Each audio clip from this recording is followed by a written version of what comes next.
Muy buenas noches.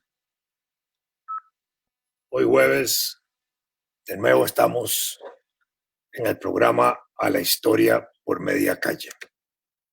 Hoy vamos a hacer algunas reflexiones y comentarios sobre los partidos políticos en Costa Rica. Esto porque se aproxima la campaña electoral. En realidad, en Costa Rica, elecciones hay siempre. No es que solo hay un periodo de elecciones que se hace de octubre a, al primer domingo de febrero, que es cuando se atiza la campaña electoral.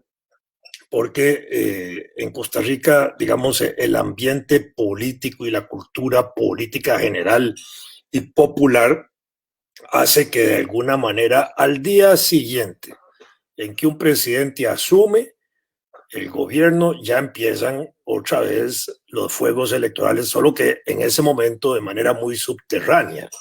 Y de alguna manera también todos los partidos políticos empiezan a quedar embarazados para la siguiente campaña. A ver, ¿qué criatura sale? ¿Qué candidato sale resultado de ese precoz embarazo para representar al partido en la próxima campaña electoral? Y a veces son muchos embriones los que salen en un parto de esos. Algunos embriones, como sucede en la vida real y natural, van cayendo y se van perdiendo, y otros van pegando y sobreviviendo. Y después esos últimos disputan en una carrera a gatas, para decirlo de esa manera, cuál de ellos es el que lleva el primer lugar para ser el candidato por un determinado partido.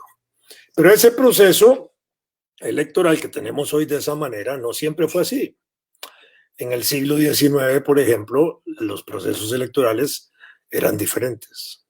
También en el siglo XIX, cuando empezó nuestra vida republicana, después de 1821 y hasta 1889, nosotros fuimos desarrollando un país, un territorio, y dentro de ese territorio fuimos creando órganos de poder y alrededor de esos órganos de poder también construimos las formas de cómo podían establecerse los mecanismos de gobernar ese territorio y la población a través de esos órganos de poder. Y se establecieron incluso procesos electorales en aquella época del siglo XIX que hoy tal vez podrían parecernos a nosotros que no son nada democráticos con lo que hoy tenemos, pero eso era nuestra democracia. Así, por ejemplo, entre 1821 y 1835, nosotros éramos un solo territorio nacional, no teníamos ninguna división administrativa. Esto venía como resultado también de la herencia colonial que nos había quedado después de la independencia.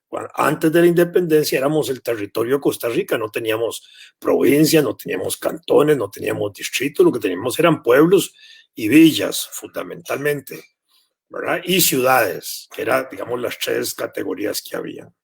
Pero con la independencia tuvimos siempre las ciudades, las villas y los pueblos. Pero hacia 1824, que se nos anexó el partido de Nicoya, nuestro territorio creció. Y hacia 1835 se hizo la primera división administrativa de Costa Rica. Y se crearon tres departamentos. Lo que se llamó el departamento occidental, que era, por decirlo así simbólicamente, desde aquí, desde Ochomogo, para decirlo así, desde San José hacia el oeste, hacia la región de San Ramón y todo ese territorio hacia allá, y el departamento oriental, que era el resto del país por el este, hacia la región de Cartago y hasta el extremo, y el departamento de Guanacaste. Así surgieron esos tres primeros territorios, con sus respectivas ciudades, villas y pueblos. Y hacia 1848 ya se habían desarrollado municipalidades y algunos cantones, y en 1848 se crearon las provincias, 5 provincias. Cuando se declara la República de Costa Rica, el 31 de agosto de 1848, eso se hace en función primero de la necesidad de salirnos nosotros de la República Federal. ¿Por qué? Porque nosotros, recién independientes, 1821, hasta 1823 estuvimos solitos ahí, pero impulsados por una invitación de Guatemala para constituir de nuevo la diputación, la región, el área centroamericana como existíamos antes de la colonia, solo que ahora en periodo independiente. Así ingresamos nosotros a las Provincias Unidas de Centroamérica en 1823, que evolucionó hacia la constitución de lo que se llamó la República Federal Centroamericana, que fue desde 1824 hasta 1838. Muy bien. Dentro de las Provincias Unidas de Centroamérica, como de la República Federal Centroamericana, nosotros nos subsumimos, nos metimos ahí como la región de Costa Rica que éramos, ¿verdad? Y a partir de 1824, con la anexión de Guanacaste, Guanacaste se metió con nosotros, formando parte de nuestro territorio. En ese momento, incluso, Nicaragua empezó a pelear dentro de la República Federal el territorio de Guanacaste con nosotros desde el punto de vista legal, reclamando ellos mejor derecho sobre el Guanacaste y exigiendo que Guanacaste perteneciera a Nicaragua. Durante esos años siguientes, esa disputa se llevó a cabo en la República Federal y los órganos de la República Federal siempre dieron la razón a Costa Rica y a Guanacaste de la anexión que se había producido, ¿verdad? Sin embargo, eso siempre ponía en tensión a Costa Rica con Nicaragua. Hacia 1840 esa tensión se incrementó y el país empezó a prepararse para una eventual guerra con Nicaragua. No porque nosotros quisiéramos ir a la guerra, sino por la posibilidad de que Nicaragua nos hiciera la guerra con el ánimo de apropiarse del viejo partido de Nicoya, ya departamento de Guanacaste en ese momento, y provincia de Guanacaste a partir de 1848.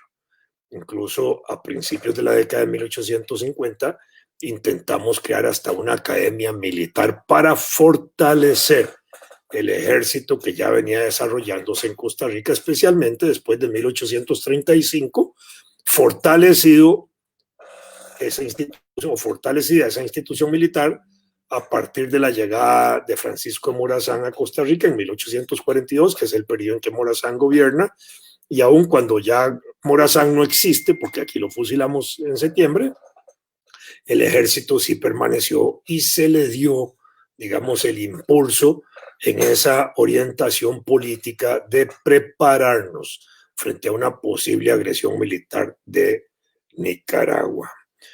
Esa década del 40 se había ya desarrollado y impulsado mucho la producción de café, y la producción de café permitió que en 1843 se hicieran los primeros contactos con Francia para exportar café, y desde ahí mismo también se hicieron los primeros movimientos migratorios de jóvenes que fueron a educarse a Europa y a Inglaterra particularmente. Bueno, así empezó nuestra actividad, una actividad exitosa, la del café, por supuesto.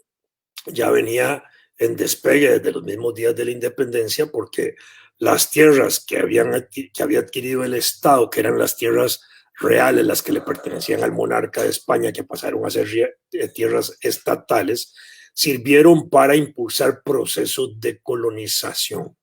Y esos procesos de colonización se daban a personas, a familias o a grupos de familias para ir a sembrar café. Y en ese sentido el Estado facilitaba las tierras, facilitaba los almácigos, facilitaba políticas tributarias y facilitaba otras cosas para que la gente se estimulara en ir a sembrar café. Y especialmente entre 1821 y 1880, toda la región occidental del Valle Central hasta San Ramón se estimuló en esa dirección. Por eso es que los cafetales cogieron mucha fuerza hacia esa región, todo el Valle Central, que tiene una anchura como de unos 20, 25 kilómetros por unos 80 kilómetros, 60 kilómetros a San Ramón y otro tanto para Turrialba. en lo que se llama el Valle Oriental. Uno está caracterizado por el río Reventazón y el otro por el río Virilla. Y después, en la década del 40, empezaron a desarrollarse los cañales en la zona norte del Valle Central, lo que hizo que esta zona fuera una zona muy dinámica y muy rica y muy próspera, y fue desarrollando en ese sentido un potencial económico por un lado, pero fue desarrollando también grupos económicos poderosos alrededor del café, de la caña de azúcar, de la explotación minera que se hizo entre 1819 y 1844 en los montes de los aguacates, que permitió acumular capital que se reinvirtió en la década del 40, especialmente en actividades de café y en actividades de caña de azúcar. Por otro lado, teníamos incorporado toda la ganadería de Nicoya y de Guanacaste como parte de nuestra economía nacional de aquella época, sobre todo después de 1824, que Nicoya pasó a formar parte de Costa Rica. Eso se contabiliza hoy como parte de la economía nacional costarricense. Y cuando hablamos del acto ganadero, lo referimos a un acto de hace casi 500 años que empezó a desarrollarse en la zona de Nicoya. También hubo ganado en el Valle Central, por supuesto, y otros productos menores también. Pero eso estimuló desarrollo migracional interno, desarrollo colonizador, desarrollo de la economía, hizo surgir grupos económicos pequeños, algunos poderosos, y grupos políticos también. Muy bien. Era una región abierta, para decirlo de esa forma, hasta el 1835, que empezaron a desarrollarse los departamentos, y alrededor de esto empezaron a fortalecerse también los organismos de representación popular, las municipalidades y los cabildos y las cosas que funcionaron en aquella época para la organización inmediata, administrativa y de dirección política de las comunidades. Ya en la década de 1840 tenemos cantones, no cantones, municipalidades muy fuertes, muy fuertes. Y en ese sentido, en las actividades de café y de exportación de café cobran más fuerza. En la época en que todavía pertenecíamos a la República Federal, hasta 1848, la República Federal tenía la potestad de representarnos a nosotros como región, como Estado, en aspectos internacionales. Las relaciones diplomáticas, por ejemplo, de la República Federal eran de la República Federal a nombre de los 5 países centroamericanos con el resto del mundo. Ninguno de los países de Centroamérica en ese momento tenía relaciones propias por sí ante el resto de la comunidad internacional. Y en ese sentido hasta teníamos dificultades de libre comercio, porque mucho se trataba de presionar a través de la República Federal.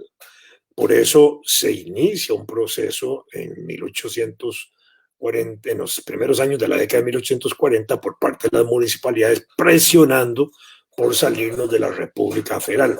Ya nos habíamos salido en época de Braulio Carrillo, en 1838, y en Centroamérica había sucedido algo similar. Algunos países de Centroamérica o estados de Centroamérica en ese momento también habían cuestionado la existencia dentro de la República Federal. Cuando viene Morazán a Costa Rica para derrocar a Carrillo y para impulsar desde aquí el proyecto de la República Federal otra vez, que era su ambición y su sueño, y no duró mucho, porque en septiembre de 1842 lo sacan del gobierno y también lo fusilan.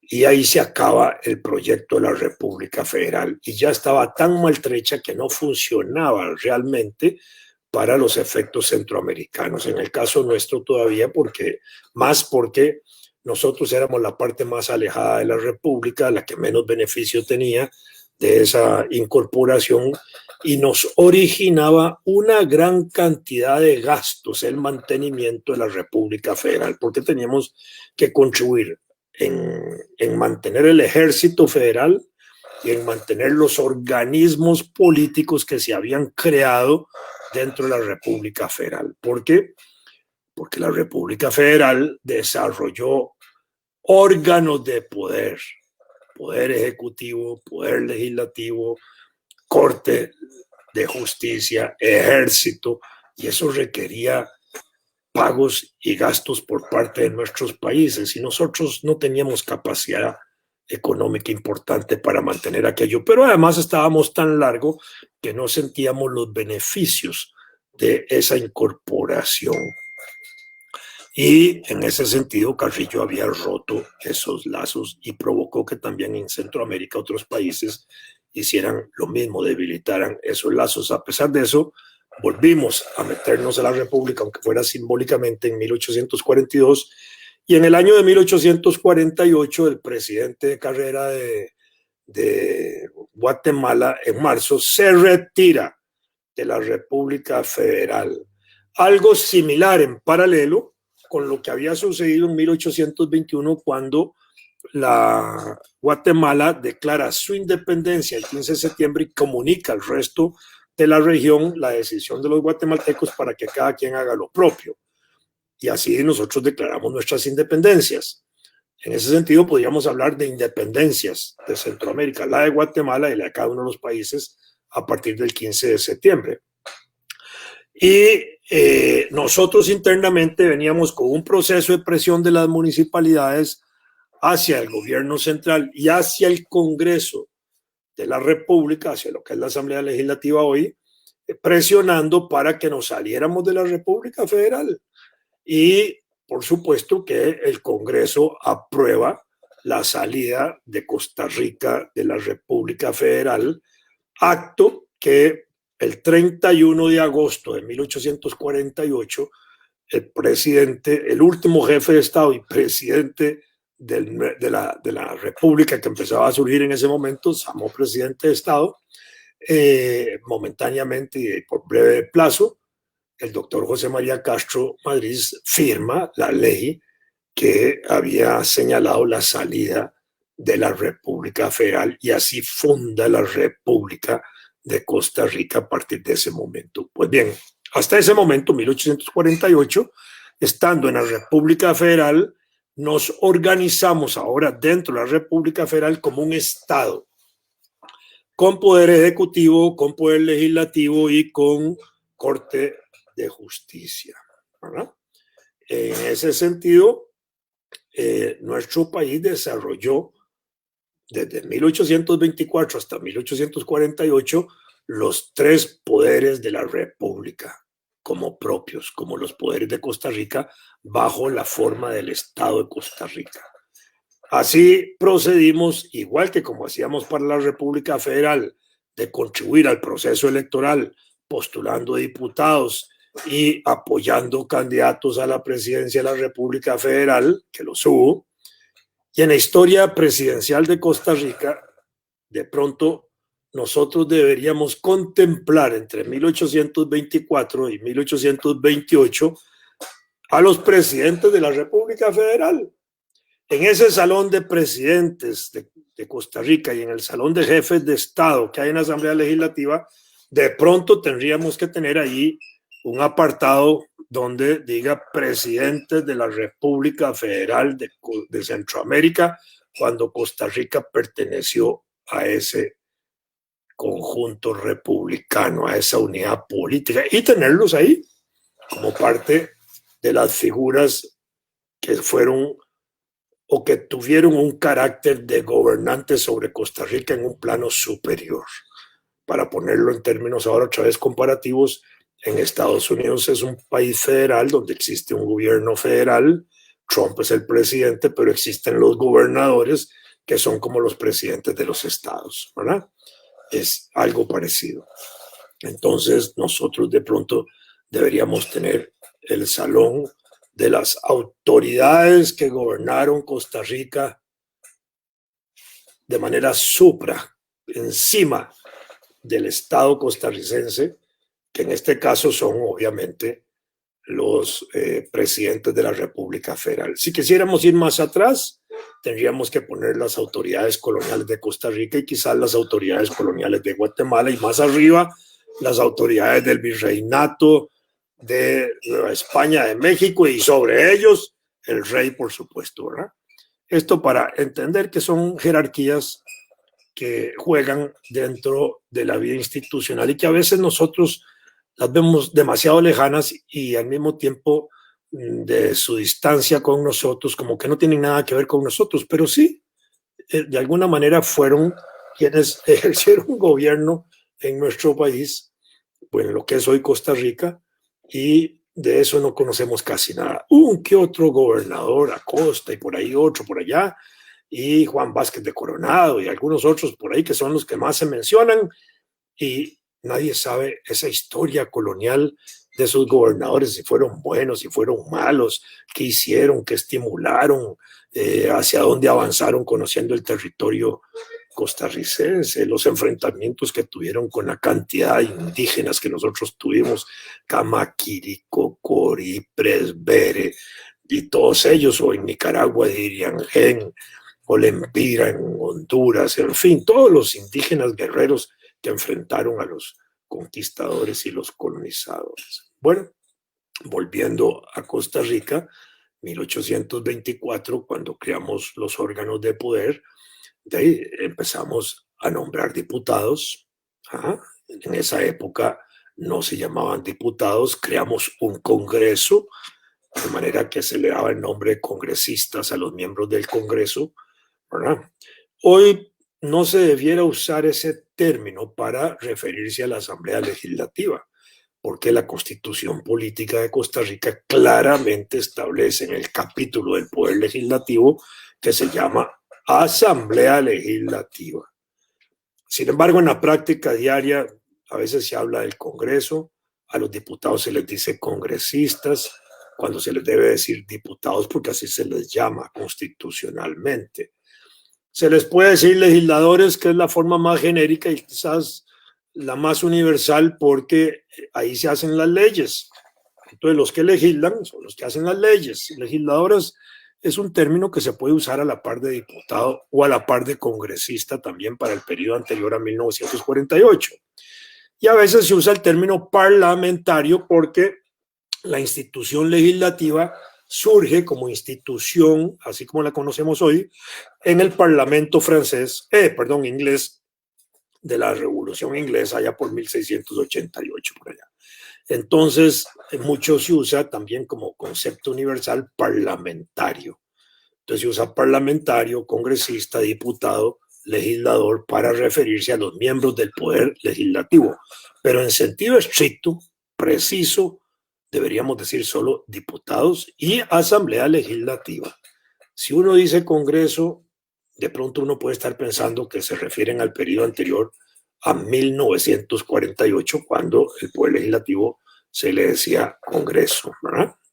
Eso para los efectos, digamos, de la cotidianidad y la cultura y la educación política e histórica que debemos ir fomentando para llamar las cosas por su nombre. Entonces, en el periodo entre 1821 y 1823, ese periodo cortito, inmediato a la independencia, cuando se crearon las primeras juntas de gobierno, que eran órganos colegiados, la Junta de Delegados que convocó a la redacción del Pacto de Concordia, la primera Constitución Política de Costa Rica y las juntas superiores gubernativas, allí hubo personas que fueron nombradas, que fueron escogidas, que fueron electas para que formaran parte de esos cuerpos que dirigían el país. Pero ya con el Estado costarricense se nombra al primer jefe de Estado, que fue un educador, Juan Mora Fernández. Y con él se nombraron vicejefes de Estado, que lo acompañaban, así como los vicepresidentes hoy. Y se nombraron aparte los diputados, que eran poquitos, ¿verdad? Y el jefe de Estado nombraba ministros, que eran poquititos, porque la actividad administrativa de gobierno era muy pequeña. Pues bien, así empezó nuestro desarrollo institucional, político y de ejercicio de los poderes públicos. En la Asamblea Legislativa actual hay un cuadro en el salón principal donde sesionan los diputados, que tiene a Florencio del Castillo, sacerdote muy importante que nos representó por elección que hicimos entre Nicaragua, el partido de Nicoya y nosotros en las Cortes de Cádiz, de manera que ahí hubo proceso electoral para elegir diputados a las Cortes de Cádiz, porque sí estaban convocadas, había que elegir con base a una cantidad numérica de población un diputado. Nosotros no teníamos la cantidad suficiente, entonces teníamos que unir los territorios del partido de Nicoya, de Nicaragua y de Costa Rica para elegir los diputados de esta región, y así se hizo, porque además en León teníamos la Diputación de León que reunía a estas tres regiones. Bueno, con el Estado empezamos a tener nuestros primeros procesos de elección y de nombramiento y de delegación de la voluntad. Como ya habíamos desarrollado una constitución que se llamó Pacto Social Fundamental Interino de Costa Rica o Pacto de Concordia, entendemos entonces también que en aquellos años las personas que dirigían el país y las personas cultas y educadas de aquella época conocían los principios generales de la teoría política que venía desarrollándose desde el siglo XVII, XVIII y obviamente a principios del siglo XIX, con los teóricos John Locke, Thomas Hobbes, Juan Jacobo Rousseau, Juan Bodino, Montesquieu, en fin, todos ellos, los enciclopedistas franceses del siglo XVIII, que de una u otra manera habían ayudado a construir la idea de la representación popular, de la representación por delegación de la voluntad de la gente en un gobernante, para que éste ejerciera el gobierno armónicamente con sus gobernados y se preocupara por el mejor gobierno, obviamente, y por procurar la mayor felicidad posible como parte de su gestión política. En el caso nuestro elegimos al primer jefe de Estado, que fue Juan Mora Fernández, un educador. Y yo creo que esto marca también un poco el inicio del camino institucional de Costa Rica, porque a partir de Juan Mora Fernández, una buena parte de nuestros jefes de Estado y presidentes de la República tuvieron que ver con la educación o con la abogacía. Y eso marca profundamente a nuestro país respecto a los otros países de Centroamérica, donde empezaron a predominar militares y personas alejadas de la cultura educativa o de la abogacía como en Costa Rica. Y por supuesto no desarrollamos tampoco una fuerza militar ni un culto significativo hacia los militares, y se fue desarrollando un cauce más civil que militar en todo el curso de la historia nacional hasta hoy. Eso no significó que no tuviéramos conflictos internos de carácter político y a veces de carácter militar y de enfrentamientos militares entre costarricenses entre 1821 y 1870. ¿Por qué? Porque era un periodo de desarrollo económico, como mencioné al principio, y porque alrededor de esto también se iban formando los grupos económicos, las clases económicas iban gestándose, venían iniciándose, y alrededor de esto empezaban también las preocupaciones alrededor de cómo ejercer el poder y quién debía ejercer el poder y de qué forma.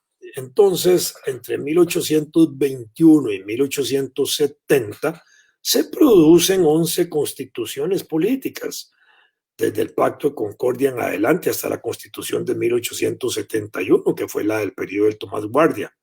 Y esas constituciones no eran muy diferentes, eran casi todas iguales. Se distinguían en una cosita por aquí y en otra por allá y en cosas a veces de orden político, de mayor o menor responsabilidad que se asignaba en el Poder Ejecutivo o en el Congreso. Y eran pequeñas distinciones, pero que provocaron de una u otra manera entre 1821 y 1870 más de 60 conflictos de distinta naturaleza que se produjeron en Costa Rica entre los grupos económicos y políticos que se estaban gestando. Y eso entonces produjo 11 constituciones, por un lado, y esos otros conflictos, que fueron la forma como fue evolucionando el país en aquellos años. Entonces, en ese primer periodo tuvimos presidentes de muy corta duración muchas veces, ¿verdad? Pero era la forma como íbamos organizándonos. Y íbamos desarrollando también procesos electorales. Esos procesos electorales hasta 1913, en general, se caracterizaron por lo siguiente. Solo podían votar los hombres que eran mayores de edad. Esa edad estaba caracterizada a los 21 años. Me parece que en una constitución se estableció 25 años, que sabían leer y escribir, pues era un acto muy importante, tenían que ser alfabetas, que tenían que tener cierta capacidad económica, ¿verdad? Y esa capacidad económica que se les exigía a los electores, que así se llamaban,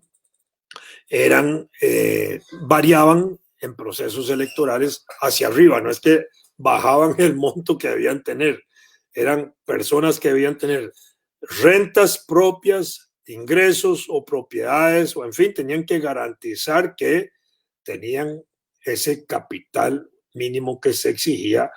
¿Para qué? Para ser electores. Entonces, dentro de todos esos hombres mayores de edad, alfabetos, que sabían leer y escribir, empezaba entonces ahora el otro sistema que operaba, que eran los que tenían cierta cantidad de plata. Entonces se constituía la lista de electores. Muy bien. Una vez que se tenía la lista de electores, entonces se pasaba a un segundo grado. Esos electores, entre ellos, escogían a otros dentro de ellos para que tomaran las decisiones de elección. Es lo que llamamos elecciones de segundo grado. Y entonces se iban por ahí. Y por otro lado, existía el voto público. Estos electores, cuando tomaban decisiones, tenían que hacerlo públicamente, ¿no? En reuniones o levantando la mano, donde se pidiera la decisión de su voluntad. Y eso hacía que al darse el voto público se pudieran conocer los resultados antes de que se produjera el total de la elección. ¿Por qué? Porque había que ir a recorrer las regiones para recoger los votos. Entonces era un proceso que no se hacía en un solo día, sino que se iban tomando decisiones y eso podía ir determinando más o menos en perspectiva quién iba a quedar electo, y generalmente así era. Una vez que se tenía ese proceso de elección, entonces el resultado se pasaba al Congreso de la República, quien conocía los resultados y daba el aval, es decir, ratificaba el resultado.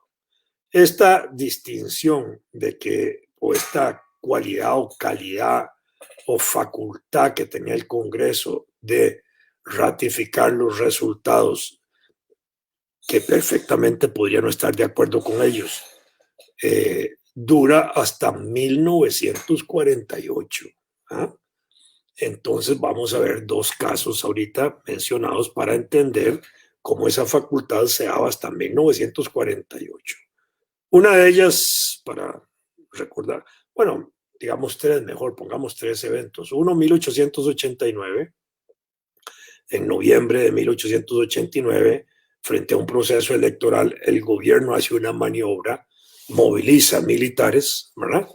Y frente a la movilización de militares se interpreta que el gobierno quiere hacer un fraude y quiere impedir el resultado de las elecciones que ya se sabía. Entonces se provoca una gran movilización campesina en aquella época que conduce a frenar cualquier intento de fraude que hubiera querido hacerse, que no se hizo, pero bajo una presión popular, 7 de noviembre de 1889, que dio origen a que se le llamara el Día de la Fundación de la Democracia, el 7 de noviembre de 1889, porque se hizo respetar un resultado electoral, digámoslo de esa forma. El 7 de noviembre de 1889 está consagrado en la historia patria desde principios del siglo XX que se hizo mención de eso, ¿verdad? En ese movimiento del 7 de noviembre de 1889, ahí jugaron un papel importante las mujeres que también participaron en la movilización popular. La cantidad de campesinos que se movió en aquella época el pueblo nuestro era un pueblo fundamentalmente campesino, equivaldría hoy a una suma así como de 500,000 personas movilizadas hoy. Era una enorme cantidad de gente que obviamente paró cualquier intento de maniobra que se quisiera hacer en contra del proceso electoral. En esa movilización de mujeres pudo haber participado, fíjense en lo que yo digo, pudo haber participado nuestra heroína de la campaña nacional, Pancha Carrasco, que ya era una mujer vieja y que muere en 1890. ¿verdad? De manera como ella era una activista desde 1842, cuando estuvo Morazán aquí, que salía a tirarle piedras al jefe de Estado, Francisco Morazán, y después se incorporó a la campaña nacional con heroicidad en 1889, en sus últimos instantes de vida, probablemente también participó de aquellas luchas populares. Por lo menos yo me temo que así fue. Me tengo para mí que así fue. Y eso abona mucho en el recuerdo de nuestra querida Pancha Carrasco, ¿verdad? No tenemos cómo demostrar que no fue así, tampoco la evidencia de que sí lo hizo, pero conociéndola, si no tenía algún impedimento físico a pesar de su edad, ella debe haber estado en esas luchas populares. Y esas luchas populares de participación de la mujer en la defensa del sufragio en 1889 condujo a que el presidente José Joaquín Rodríguez en aquella época dijera que había que reconocer el voto de la mujer y utilizó el concepto reconocer. Esto es muy importante porque no es lo mismo decir hay que darle el voto a la mujer que reconocérselo. Si uno dice reconocer el voto, significa que el voto existe, pero que no se lo reconoce. Que el voto lo tenían, pero no lo reconocían. Ese es un concepto profundo. Ese concepto lo usó José Joaquín Rodríguez en ese momento para hablar de la importancia que habían tenido las mujeres en la lucha del 7 de noviembre del 89. Lamentablemente, a pesar de que él fue presidente, no pudo imponer el reconocimiento voto, pero hizo que pocos años después, en la década del 10, estallaran ya en Costa Rica movimientos organizados en favor del sufragio femenino, como así sucedió. Entonces, tenemos procesos electorales de eso. El otro momento fue en 1913, cuando el Congreso tiene que resolver una elección. Se pasa el resultado electoral al Congreso de la República. En la elección del 13 habían participado 3 fuerzas políticas con 3 candidatos. El doctor Carlos Durán, que fue un hombre brillante, uno de los presidentes más distinguidos que tuvo el país, aunque fuera de breve plazo, y Rafael Iglesias, que ya había sido 8 años presidente, que vuelve a jugar, y Máximo Fernández, el gran líder republicano de aquellos años del Partido Republicano, que juegan. Ninguno saca los votos necesarios para ser nombrado presidente. Eso le toca al Congreso resolverlo. En el Congreso empieza la negociación política para ver a cuál de ellos 3 se escoge. No hay acuerdo, uno de ellos se retira, quedan 2, sobre esos 2 tampoco hay acuerdo. Entonces el Congreso procede a hacer algo que tenía potestad de hacer, que era elegir los designados a la presidencia. Ya desde 1848 hasta 1948 a los subjefes o a los vicejefes de Estado se les llamó designados a la presidencia, que son los equivalentes hoy a los vicepresidentes de la República, que eran nombrados por el Congreso. Entonces, el Congreso elige, nombra a los designados a la presidencia, sin presidente. Y al no tener presidente, llama a ejercer a uno de los designados la presidencia de la República, y así nombraron a Alfredo González Flores, un brillante jefe de Estado, un hombre joven, brillante en aquellos años, que gobernó desde 1914 hasta 1917, hasta que le dieron el golpe de Estado Federico Tinoco, su hermano. Y el otro momento en que se anula una elección que no se reconoce es 1948, cuando se pasa el informe electoral al Congreso de la República del resultado de las elecciones del 48. El Congreso no está de acuerdo con el resultado electoral presidencial, se aduce un fraude, una posibilidad de fraude, anula la elección de presidente, no anula la elección de diputados que se había hecho en 1948, eso provoca la guerra civil. Pero aquí lo que me interesa señalar es la facultad que tenía el Congreso de conocer resultados, aprobarlos o improbarlos. Bueno, así funcionaron las leyes electorales en aquella época.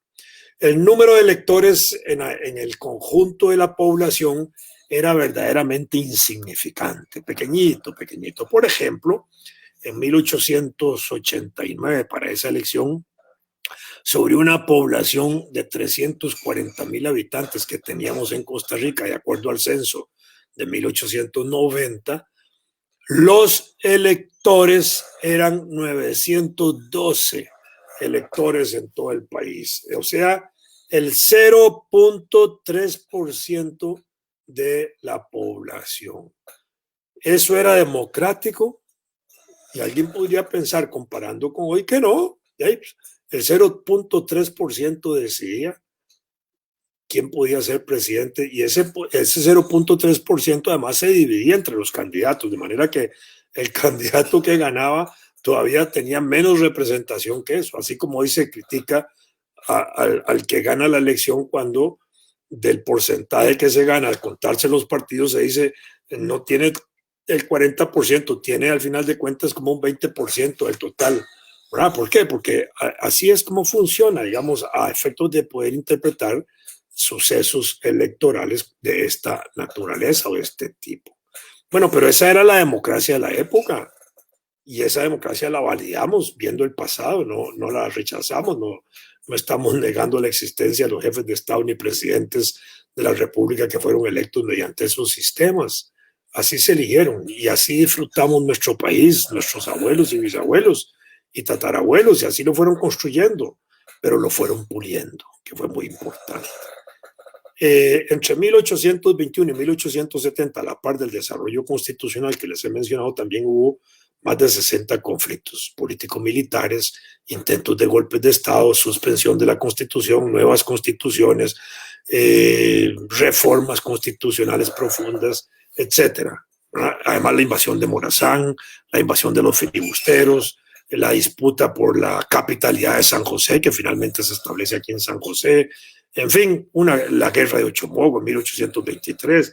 Podemos mencionar un montón de actos de esa naturaleza que contribuyeron a desarrollar el país que tenemos y que dichosamente en medio de ese montón de conflictos nunca se levantaron los militares como los héroes ni como los directores de procesos políticos ni a cargo de la dirección del Estado. Por dicha no lo hicieron, ni quizás tampoco lo permitimos en aquella época.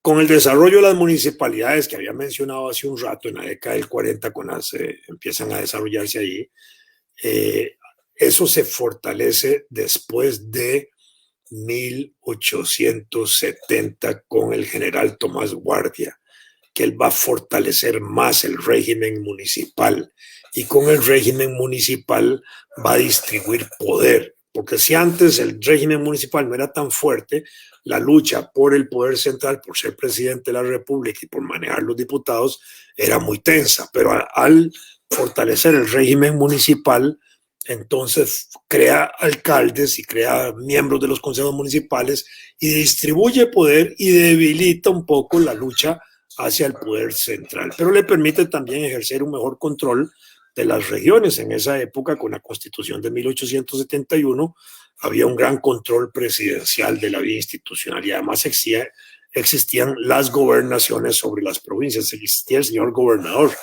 Los últimos gobernadores duraron hasta el gobierno de José María Figueres en 1994-1998. Ahí se eliminó la gobernación como la jefatura de la provincia. De pronto deberíamos volverlo a establecer. Pongo ese tema ahí nada más para que lo piensen, y en alguna otra charla de estas nocturnas podemos hablar de la importancia de las gobernaciones o la no importancia, por qué en el 94-98 se eliminan, por qué podrían ser importantes hoy, digámoslo de esa forma. o por qué no, todavía podrían seguirnos siendo, que es parte de una reflexión nada más. Aquí lo que estamos haciendo es justamente poniendo algunos temas de relieve y algunos temas para ir conociendo detalles de la vida nacional. Por eso hemos titulado este programa A la historia por media calle, porque ahí vamos viendo facetas, aspectos de la historia nacional de distinta manera, y tal vez no los aprofundizamos de una manera muy académica, pero sí damos los elementos fundamentales para que quien me ve y me oye vaya ilustrándose y mejorando su conocimiento de la historia nacional. Y yo quisiera incluso hasta provocarlos con lo que yo les digo para que piensen un poco y hasta hagan preguntas y me las envíen si quieren para darles respuesta oportunamente cuando pueda dárselas. Entonces ahí se va produciendo ese fenómeno de fortalecimiento del aparato estatal. Cuando desarrollamos la República a partir de 1848, de la misma manera, ahí empezaron a surgir ahora sí las provincias. Con la fundación de la República se crearon 5 provincias. San José y Alajuela, 1 y 2, la número 1 y la número 2. Cartago y Heredia, la 3 y la 4, que es el numerito que aparece encabezando todas las cédulas. Y la 5, Guanacaste, porque era la anexión del partido de Nicoya, que se había incorporado como departamento de Guanacaste ya en 1835 y ahora como provincia lo hacía ocupando el sitio número 5. Y después ahí mismo se desarrollaron las comarcas de Punta Arenas y Limón, siendo Punta Arenas la que siguió como provincia número 6 y finalmente en 1902 por ahí, Limón, que fue la provincia número 7 en constituirse dentro del territorio nacional, y dentro de esto iban creándose territorios internos que fueron los cantones. Y eran gigantescos esos cantones, porque también al principio habían poquitos cantones. Así, por ponerles un ejemplo, el cantón de Paraíso de Cartago en un momento determinado está ahí donde está hoy, pero llegaba en extensión hasta las costas del Mar Caribe. Imagínense lo grandote que era, cruzaba todo el territorio hasta el puro mar. Después, cuando se van desarrollando los otros territorios, se van fragmentando también los cantones para ir haciendo otros cantones y así sucesivamente. Y al interior de los cantones se fueron desarrollando unos territorios más pequeñitos que son los distritos. Y hoy tenemos 7 provincias, 82 cantones. Se acaba de crear el cantón número 4 de Grecia, ahí en Grecia, y tenemos casi 500 distritos en todo el territorio nacional. Esa división administrativa corresponde a un concepto de control territorial y de control de población. Es una división administrativa de poder. El Estado divide el territorio, nombra autoridades por vía de elección ahora, antes de manera directa, y tienen la función de administrar una región, un pequeño territorio, y ejercer control de ese territorio y al mismo tiempo de la población que tiene ese territorio. Eso venía desde la época de la colonia.